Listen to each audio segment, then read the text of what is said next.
Appreciate your patience and attention today. I do want to finish with a family talk today, though, so if I can have just a brief couple minutes for a family talk for us about an important topic, something we have been mentioning for a little while now, which is eldership at Christ Community Church.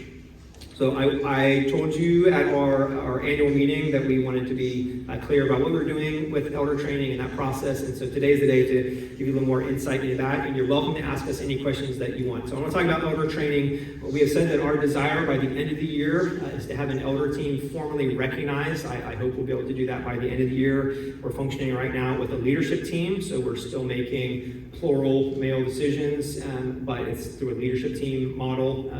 We wanted to take time to work through eldership, and we're at that point where we're going to spend the next year. We've already begun that training process, and so the men in that group are Joe Segura, and Eric Hose, and Seth Heatwell.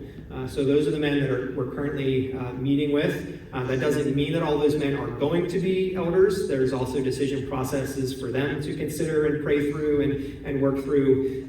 But I just want you to know those are the men that we are talking to and working through our elder training process.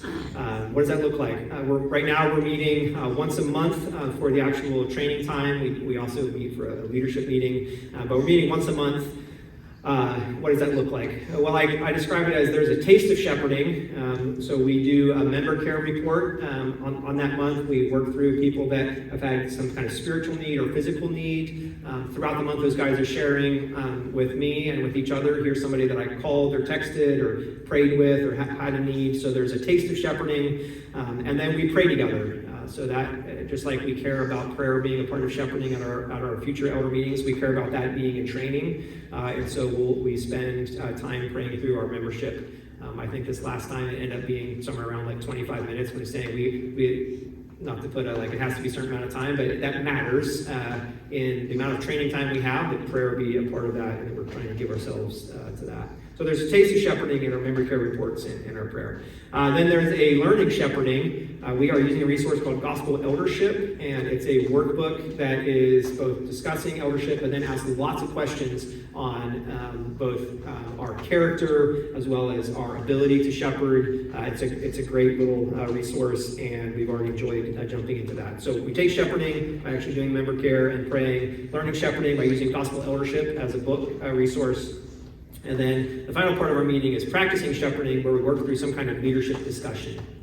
And so to see how we all work together, see how can we have the conversation where somebody agrees or disagrees, and we need to practice that together before we say, yes, these are all the men that ought to be elders here. So is there wisdom when we talk together?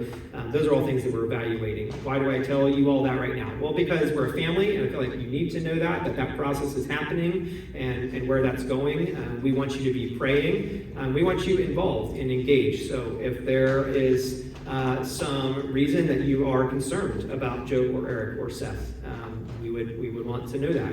If there are other people that you go like, well, is that person ever going to be considered for eldership? Maybe some of you, even hearing about eldership, you go like, hey, my heart kind of has a hunger for that, but well, that's something we'd want to know and to be able to discuss. So I'm letting you know all of this so that you can be praying, and we don't want anybody surprised by the end of the year and we say, hey, we have our first elder team, and you go, where'd that come from? Well, it's been something we've been praying about, it's something we've laid the foundation for, and something we're walking through throughout this year.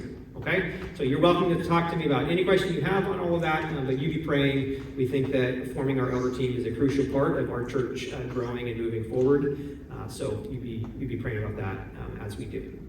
Okay?